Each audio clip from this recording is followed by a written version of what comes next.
Hey everyone, welcome back to My Church Media. As you can tell, you're alone. Talk about that a little bit. So I know we've kind of talked about that. I've been super busy with school, and it's a roller coaster of, when I get free time and when I'm doing stuff. But I know over the last couple of months we've had some issues with recording. Just me in school. Jordan's had some health issues. He's getting better. He's doing better. He actually got some news this week, leaning towards positive news. I'm not gonna share his business, but he's doing well. He's definitely been dealing with some stuff even over the last couple years. So it's been rough. Yeah. Sorry, I don't know why. I almost wanted to start crying. Jordan's not with us this week. It's just me. So I thought it'd be fun to just kind of answer some Star Wars questions. Didn't want to do a whole lot. Definitely don't want to get into lore and super opinion-based stuff without him being here. I mean, podcasts have been weird lately, but we're going to try to have fun in these next 10, 20, 30 hour. I don't know. Every time we say how long a video is going to be, it's either 30 minutes shorter or 2 hours longer. So, starting off, question I got here. Who is the most misunderstood character in Star Wars? Oof. Okay, so, I think there's tons of them. I think Qui-Gon's misunderstood if you aren't a normal fan. Or, not a normal fan. If you are a normal fan or a casual fan, I think he's misunderstood for his importance, but I don't love that answer.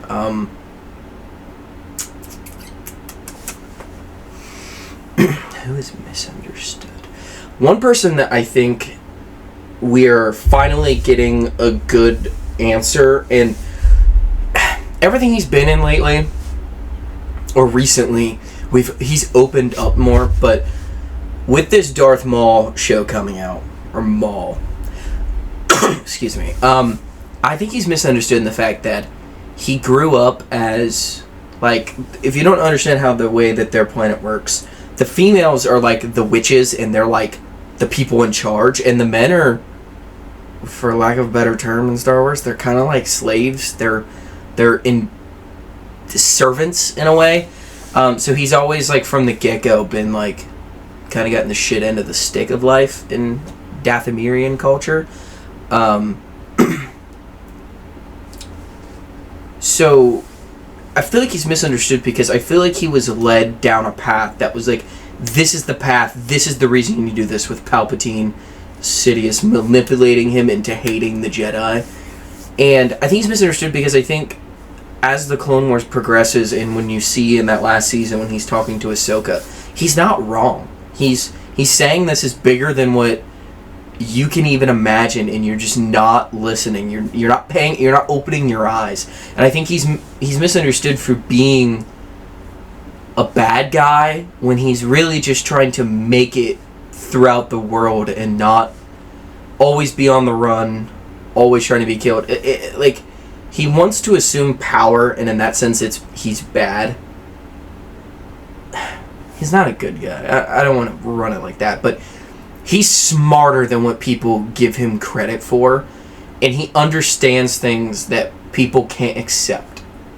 That I think he's misunderstood in that way, that he is a bad guy, but in the intentions, he doesn't want someone... If there's someone that's going to be a power over everyone, he wants it to be him. And if it's not, he's going to try to stop that other person. And that's what he tries to do with Sidious, and it's unsuccessful. So, yeah, I think Darth Maul's a misunderstood character. I definitely could have went into a bunch of different ones, but we're gonna stick with that. Do you think Jedi were actually the good guys, or just the lesser evil? Okay, I understand that there is this thing in Star Wars where, Palpatine and Sidious tries to convince everyone in the galaxy, and does, that the Jedi are the bad guys. If you think the Jedi are evil and they're the bad guys, you fell for Palpatine's trick. Of course they're the good guys. They're the people who walk the line. Are there people in the Jedi Order who don't? Yes. There are people who broke rules. Count Dooku, Quinlan Voss, Ki-Adi-Mundi stepped out of the rules. One other thing. Are there people who break the rules? Absolutely. Obi-Wan is like considered the perfect Jedi, and he almost left the Order because he was in love. Like, but to call them bad too is such like a hip answer that it's like, well, they have too many rules and they want to try to control how a Jedi lives. Like, yeah, they're trying to. They start to go overboard in the Grandmaster Yoda years. Yes, they overstep on. Jedi are allowed to love other people.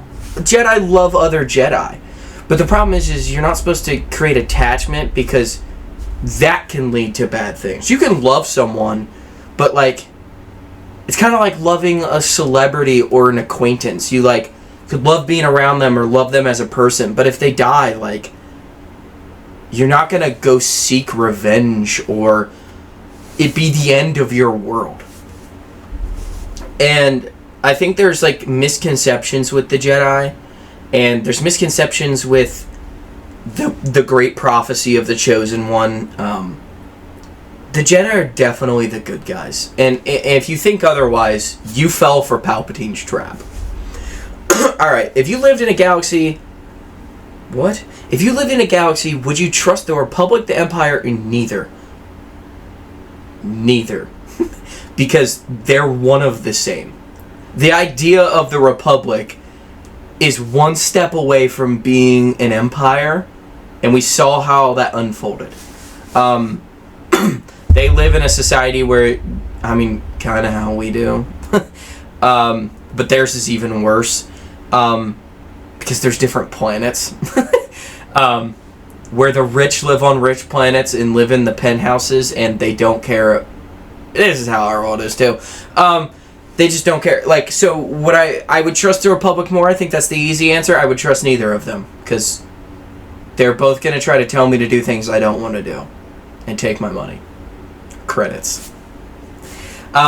Is the balance in the Force equal light and dark or elimination of the dark? Is exactly what I was just talking about. So, I think this is a big misconstrued thing. I think depending on what source you have, you could think of this differently, and I don't think it actually changes the idea of it. But in the Chosen One situation, the idea is that the Jedi aren't like the light. The light is just the way the Force, like, flows. And the balance of the Force is that it continuously flows and there's no dams or fallen trees in the river. The dark side and the Sith Lords are those trees and branches. And they're, like, the idea of the Chosen One, he's supposed to get rid of all of the Sith.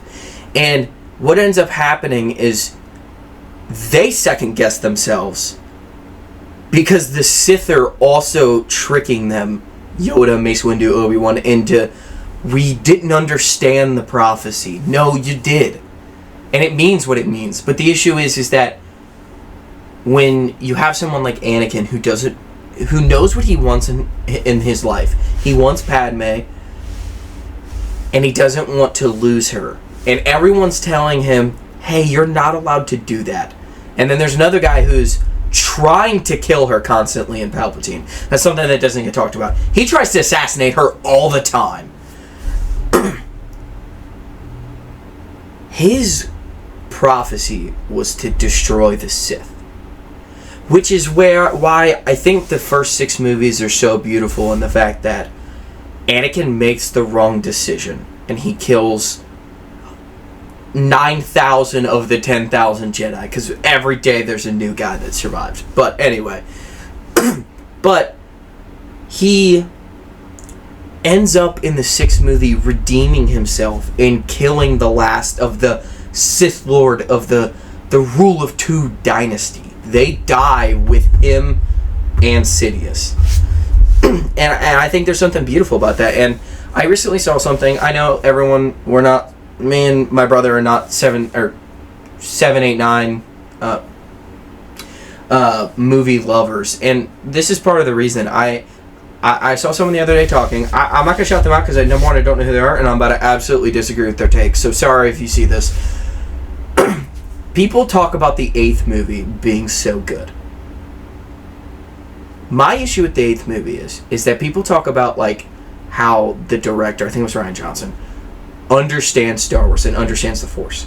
So my biggest issue is and everyone brings up this scene with Rey and Luke where she looks into this hole, and inside that hole there is life, death, flow, stoppage, evil, good, and it's all spewing from this hole in the ground. Number one, that's exactly what the cave on Dagobah was. It's the idea of looking into the darkness and finding the thing you're the most afraid of, breaking it open, and it being yourself. That's what you're most afraid of.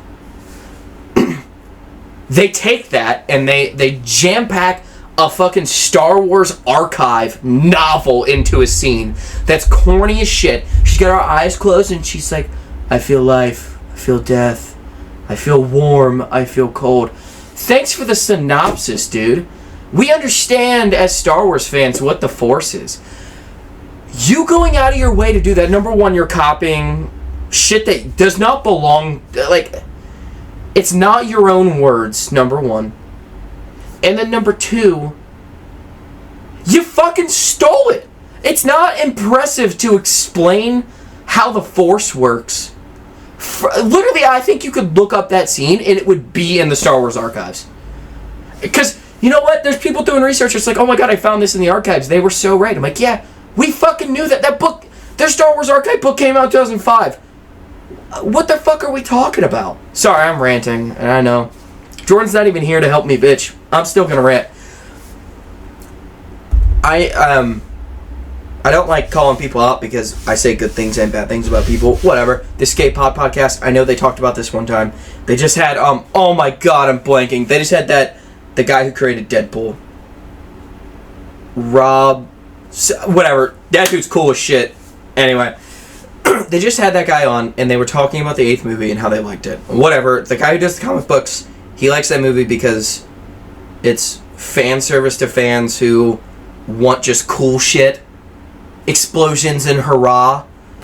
With no storytelling and choreography that matters. And I know Spider-Man and Hat Guy are on different ends.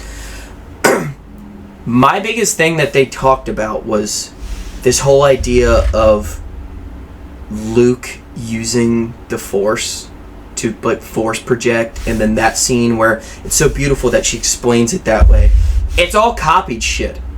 And I know Spider-Man guy talked about this for a minute. He was like, everything from from 8 to 9 is just a copy off of 5 and 6, and it is. And one thing they didn't talk about. Sorry, I'm being a dick tonight. I'm not in a good mood. Anyway, one thing they didn't talk about is they talk about this Luke scene where he's levitating and he's force projecting across the galaxy and he does this and this, and it's like, okay,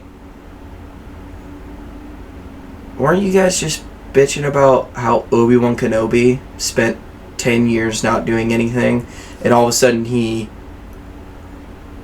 accepts the light back and uses the Force and is this unstoppable, he beats Prime Darth Vader on a whim? But we're not going to talk about how Luke cut himself off from the Force, basically, and then all of a sudden can Force project across the fucking galaxy to fight a guy who isn't fucking there. That's cool. You're contradicting yourself. And I honestly, I would love to come on to talk to you guys. I don't know if my brother can come on because he might fight you guys, but like, I'll get loud, but I'll be somewhat cordial. But here's my thing. Number one, that's a contradiction, because that's exactly the same thing. Number two, if your defense is that Legends Luke is this almighty being, got you again. They fucked that up.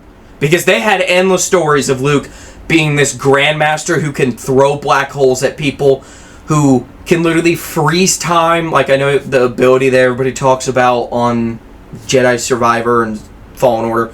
He has that ability, and it's better than Cal's.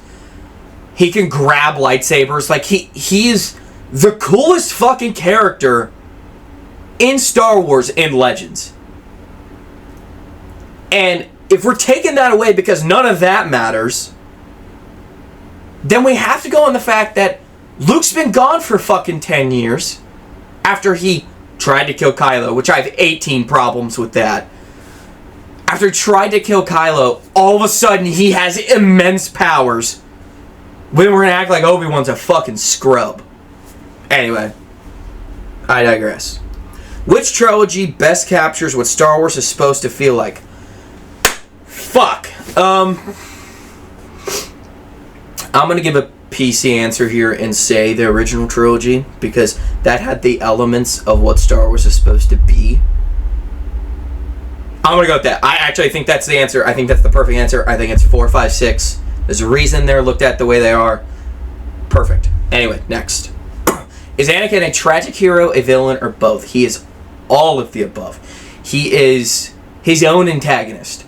The thing with Anakin that I think they do a bad job of, in the comics and in the Clone Wars, Anakin is a different person than what we see in all the live action we get of Anakin. He is a lot nicer. He cares a lot more. And cares in the sense that it's not necessarily a care of like an anger care that we get to see a lot, which we see that in the Clone Wars and in comics too. But he like legitimately cares about people. He cares too much about innocent people because he was that innocent kid on Tatooine who wanted to get out of slavery. And I think the thing with Anakin that people misunderstand about his like acting is that he actually, whether you think the acting was good or bad, that's how he was told to do it, number one.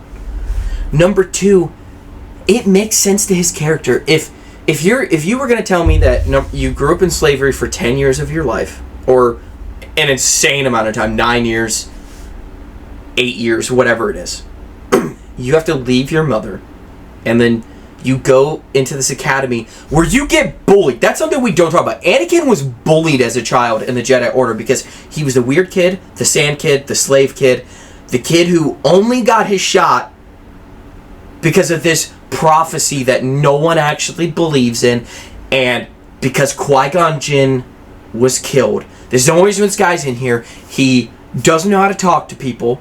He likes to be alone. He likes to watch the Darth Maul holograms. He likes to be alone with Obi-Wan. He doesn't like talking to the kids because he doesn't know how to act around kids, and they treat him terribly.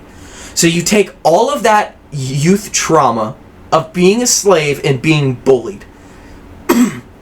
He then goes into the second movie. He re-finds the girl that he called an angel because the second he laid eyes on her, he loved her. Number one, he doesn't know how to talk to girls. Number two, she was a queen and then a senator in the Senate on Coruscant. She's beautiful. She doesn't give a fuck about him in the beginning, in the sense that anytime he makes some sort of like emotional push, immediately shut down. He then feels himself also being an outcast in the Order and being sent on this mission by himself to her villas where she's wearing slutty shit. And even before that, his mother is fucking killed. He goes on a rampage, and then he is screaming about his feelings and letting everything out, and we're like, that's such terrible acting. How would you act in that situation? Like, as a real, not as an actor, as a real person, how would you act? Your mother was just killed. You don't have a father figure in your life. The guy who is a father figure is more like a brother to you when he should be a father to you. You're told not to love. You fall in love. They basically, everyone just kind of just turns an eye to you, doesn't want to help you with your problems.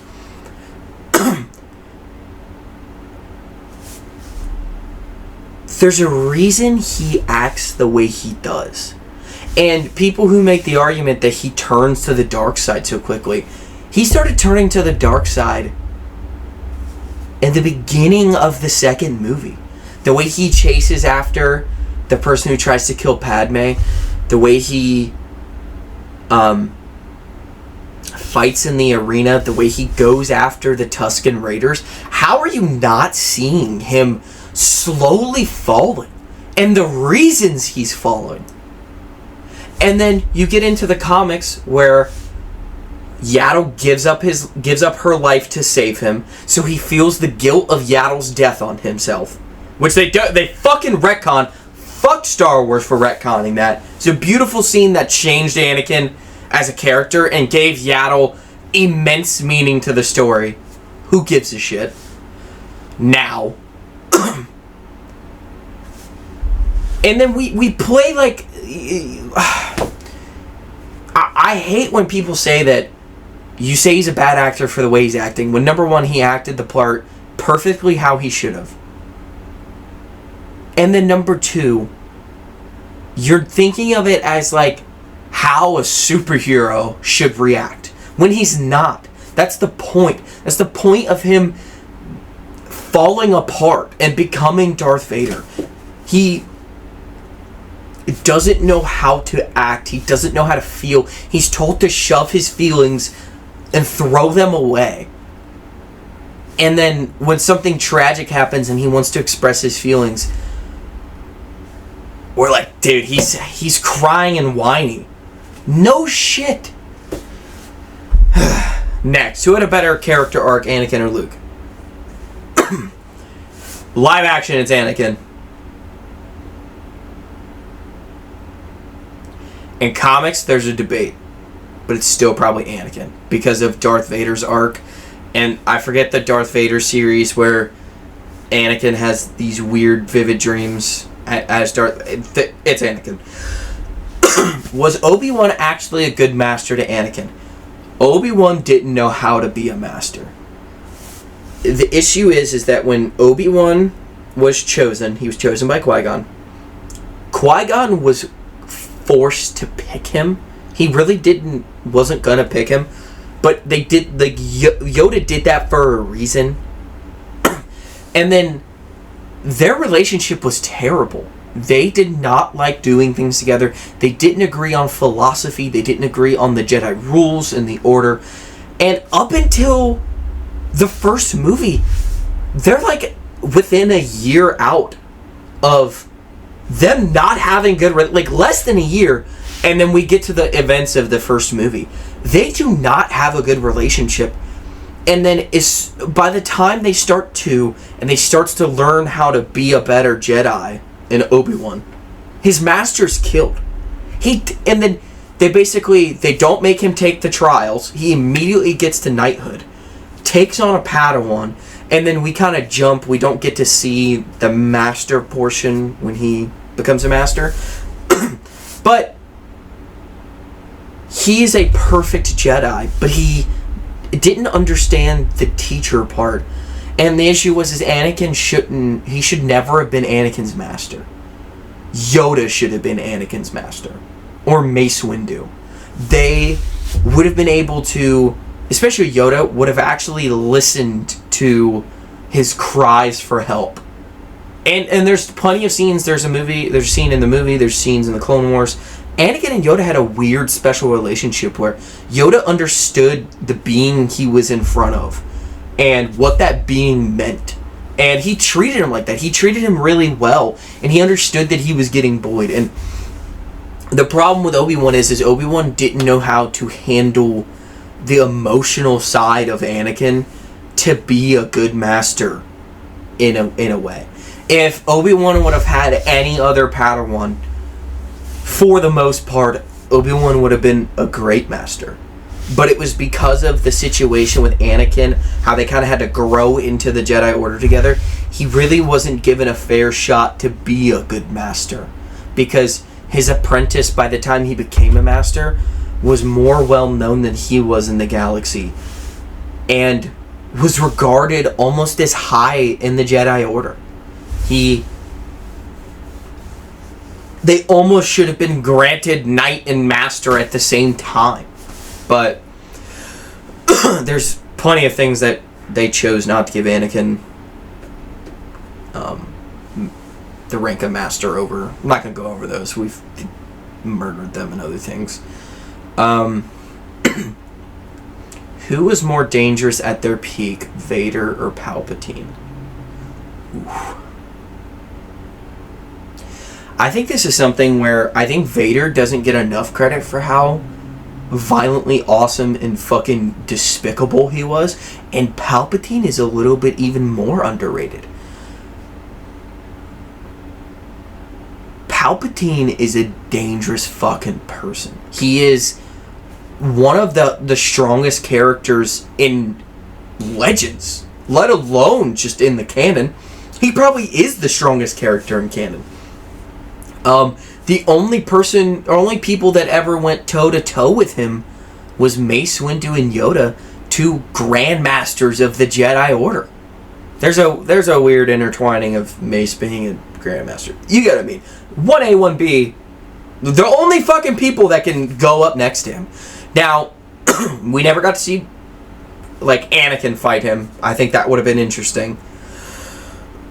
But I'm going to go with Palpatine. I think he has more at his disposal to be dangerous. And then obviously his essence transfer that they don't fucking explain in 7, 8, 9. Another fucking bonus point. Next. Who's the most overrated duelist? Oof. Okay. Yoda's underrated. Dooku's underrated. I take that back. It's fucking Obi-Wan. Obi-Wan is the most... Wait. It's overrated shit. Obi-Wan is the most underrated duelist. That was actually the next question. The most overrated duelist.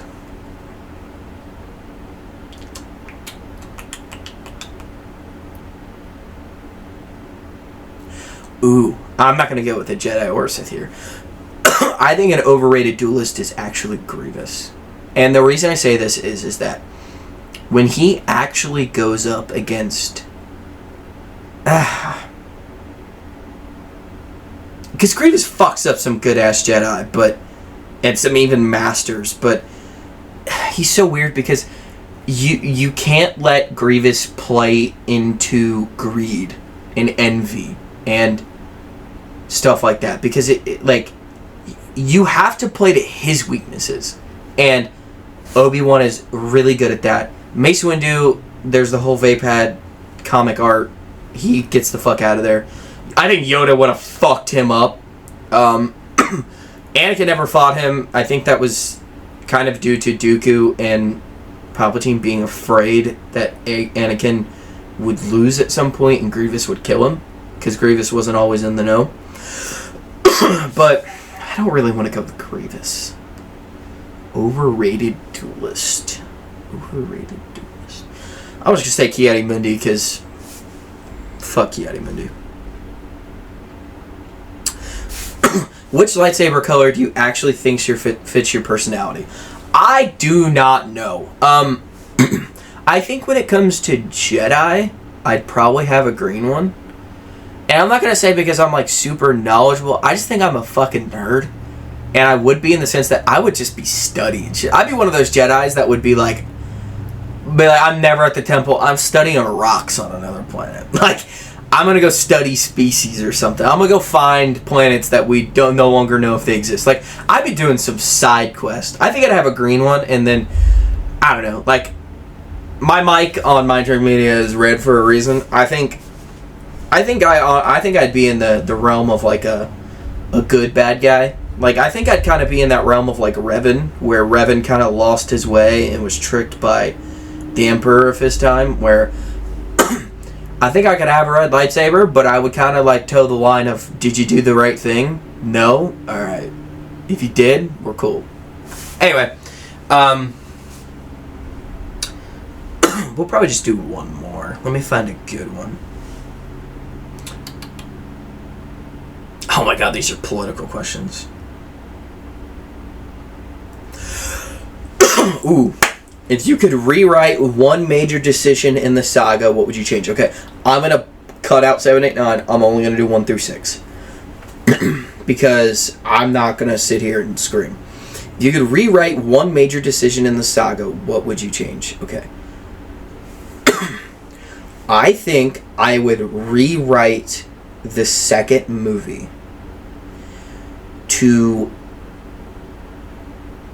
have a scene where you explain who Master Sifo-Dyas is, who was tricked with Dooku to make the army. I would fix that, and then I would rewrite how many scenes of Anakin we get being sad. Because I think they do a good job in 3 where he is in the Jedi Temple crying. And then he's on Mustafar crying. I think we need a little bit more of that in the second movie, where he breaks down to either Obi-Wan or to... I think another scene with Yoda would have been really good, or maybe him trying to confide in Mace Windu at some point. I think that would be really... I think one major decision in the saga, I would make Anakin's feelings more known, because I think this is part of the issue people have.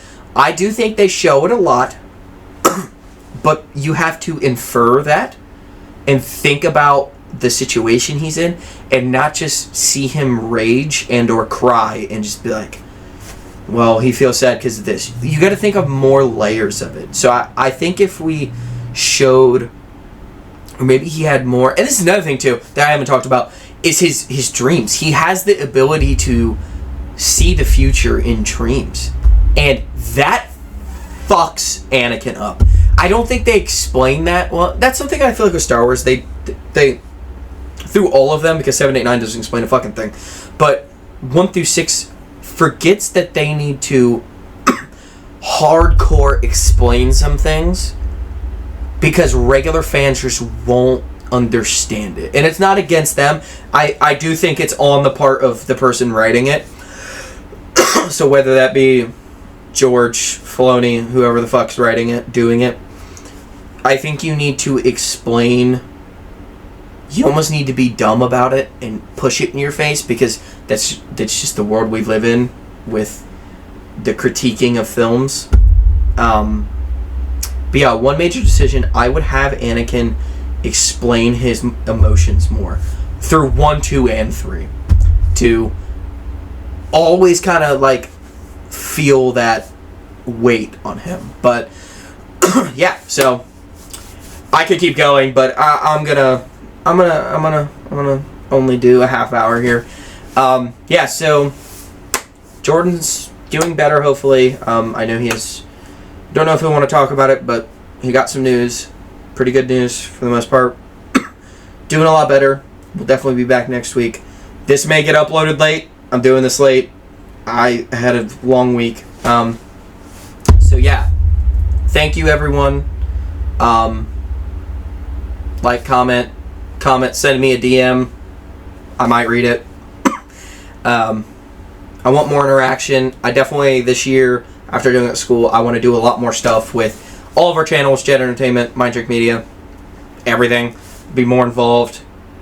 Try to do collabs, bring more people on, XYZ. Escape Pod Podcast. Reach out. I don't even know where you guys are based. We'll figure it out. This has been Mind Trick Media. See you guys.